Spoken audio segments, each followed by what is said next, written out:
حضور یہ تربیت کے سلسلے میں ہی ایک یعنی ہے میرا سوال کہ دیکھا گیا ہے کہ نمازوں میں جو سست افراد ہیں ان کے مقابلے میں مالی قربانی میں جو سست افراد ہیں وہ زیادہ عدم تعاون کا مظاہرہ کرتے ہیں. تو یہ مالی قربانی والے جو ہیں اس کی کیا وجہ ہے کہ وہ ان کا یہ طرز عمل؟ اس لیے کہ پیسے کی بڑی محبت ہے دنیا کو. مادہ پرست ماحول ہے. مادہ پرستی میں پیسے سے بہت محبت ہوتی ہے. تو اگر کسی تصور کی خاطر پیسہ چھوڑتا ہے انسان تو اس کے ایمان کی یہ نشانی ہے، ورنہ ہو ہی نہیں سکتا.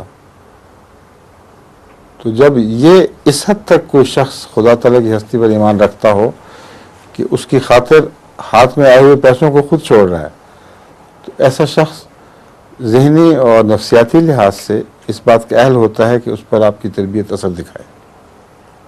سمجھے؟